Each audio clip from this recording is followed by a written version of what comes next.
Welcome everyone to Weekly News and a DW Main Major Tidbit, and the topic for this video is Mga Pilipino, ayaw sa impeachment, political persecution daw. Dapat bang ibasura? Tingnan ng mga senator judges yung mga arguments namin dahil marami kaming mga solid legal arguments kung bakit dapat i-dismiss itong impeachment complaint. Impeachment na naman ang pag-uusapan. Walang tigil pero wala tayong magagawa eh. Ayaw kong i-cover as of yet yung isang issue. Nakakatakot kasi. Not really nakakatakot pero I don't wanna do it. Especially it's a crime thing and not a politics. Now may bagong nilabas na survey ang Social Weather Station regarding Sara Duterte's impeachment habang papalapit ang July 28th o ang unang sesyon ng Congress after ng SONA ng Pangulo. Ayon sa survey, 42% ng mga Pilipino ay against sa impeachment at its corresponding complaint laban kay VP Sara Duterte. A not so insignificant amount. Lalo na at kung titignan natin, mas marami ang against kaysa sa pabor sa impeachment. Although, only by a few percentages.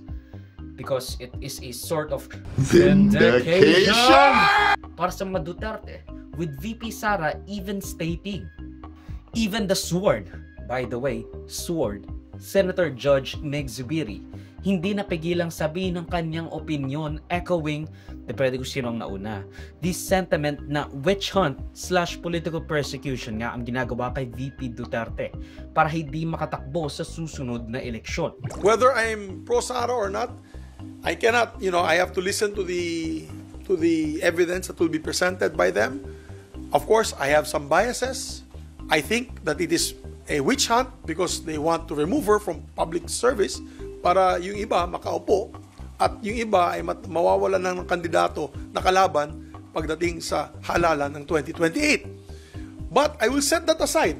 I'll set my bias aside because we have to follow the process. Yan ang proseso ng konstitusyon. It cannot be changed. If we violate that, then we violate our oath of office when we say that we will defend and protect the Constitution of the Republic of the Philippines. My point is, it's not about my personal opinion if she is guilty or not, the Vice President. Kasi ako, alam mo naman, taga Mindanao ako. Yung tatay ko hindi pumirma sa impeachment as former congressman. And we became heroes for it in Bukidnon. Talagang sa Bukidnon, 99% ng tao dun pro-Sara. So ang punto ko it's not about my personal anymore. It's not about my personal opinion or my personal vote on the matter or my personal feeling if she's guilty or not. I think we have to follow through and then we do a vote. Huwag na kayo matakot. Kung pro-Sara kayo, di bumoto kayo. Against the impeachment, it's a political exercise. But the process has to proceed forward. That's to move forward. So now, that's my position. Kaya, I want to put that on record. No? Very unbecoming sa isang dating Senate President at Senator Judge. Kahit na sabihin niyang he'd still look objectively, in quotes, sa mga ebidensyang ihahain, you can't expect the people to just trust you, bro. Because trust me, bro. Promise, ako, ebidensya lang titignan ko. Sir, Senator Meg Zubiri said that the impeachment is a witch hunt. Your reaction? It's very unbecoming of a senator judge in an impeachment trial to say that the impeachment complaint and the trial is a witch hunt. Hindi dapat nanggagaling yon sa isang senator judge who are expected to receive the evidence with impartiality and to treat the impeachment as a constitutional process. Sana hindi na maulit yon. We should limit what we say to the public, especially how we prejudge the impeachment as well as the coming evidence during the trial. Call your comments sa sinabi ni Senator Zubiri na witch hunt daw po yung impeachment trial ni Vice President Duterte. That's a very unfortunate comment. Okay, hindi po witch hunt ang impeachment. Nakasaad sa Constitution, may batayan yung mga charges. Kaya nga na-impeach siya sa House level. In other words, formally charged. Hindi naman yun ifo-forward yung articles of impeachment kung walang batayan. At hindi ba dapat i-welcome ito ni VP Sara? Kasi ngayon ang pagkakataon na ihayag niya yung kanyang mga depensa, i-explain niya yung mga akusasyon laban sa kanya. At hindi ba ay kapag wala namang kasalanan, dapat hindi matakot? The very same SWS survey also puts out na 44% o plurality ng mga Pilipino ay naniniwala na idinedelay ng Senado ang impeachment purposefully. Nagsisimula na naman nga uli yung pamumutakte ni Attorney De La Rosa regarding the 20th Congress Senate authority sa pag-continue ng impeachment trial na mabebeholden daw at malalak ang Senado, ang 20th Congress sa ginawa ng 19th Congress. Despite the understanding na the Senate is a continuing body. Kahit yung sinusuportan mong Senate President Jesus Escudero already said na it should cross. We have to understand na the Senate is a continuing body. Hindi mawawala o matatapos ang termino ng lahat ng Senator Congress by Congress. Kalahati doon ang nare-retain. Kasama pa yon sa rason na only legislative functions sa mga proposed bills and amendments ang hindi maki-carry over to the next Congress. I forgot what Supreme Court decision was that, pero it's about the Joint Committee something. I forgot. Nawala ko yung sasabihin ng iba. Forthwith. Pero this has been my stance from the very beginning.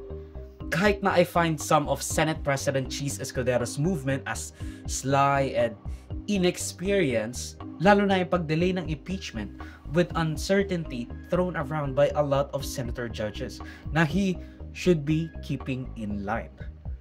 It is a solid move to delay the impeachment until matapos ang election para ang mga pinili ng tao ang magiging husgado sa impeachment trial ni Duterte.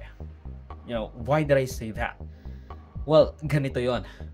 Ang mga DDS, they already have their minds made. Ma-acquit o ma-convict, they'll support the Dutertes most of the time, no matter what.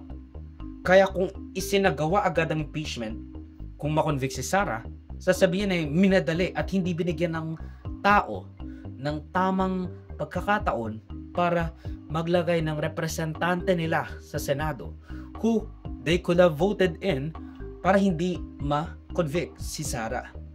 Tapos, kung na-vindicate naman sila sa acquittal, tutong-tuwa sila. Pero mga pro-impeachment at left/non-DDS don't have that attitude kasi magwawelga yung mga leftists. Plebisito ito ng kagustuhan ng tao sa mga senador na gusto nilang humusga kay Duterte. It is a plebiscite ng kung gusto ba ng tao na ang iboboto nila ay magko-convict or they will choose someone na either magko-convict or they trust will convict or acquit Duterte.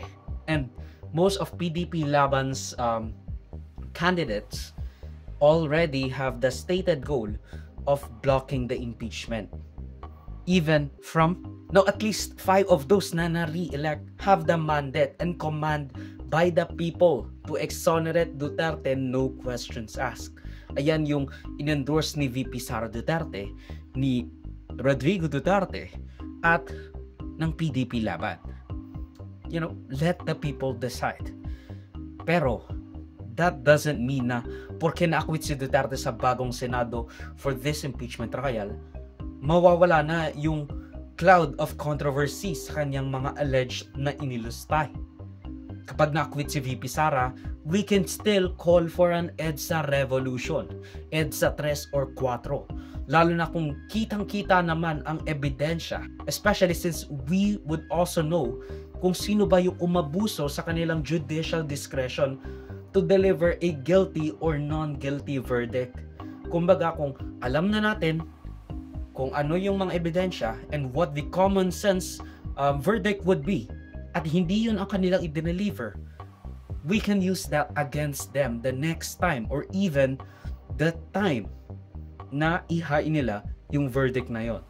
We can call for EDSA 3 or EDSA 4 laban sa mga senador.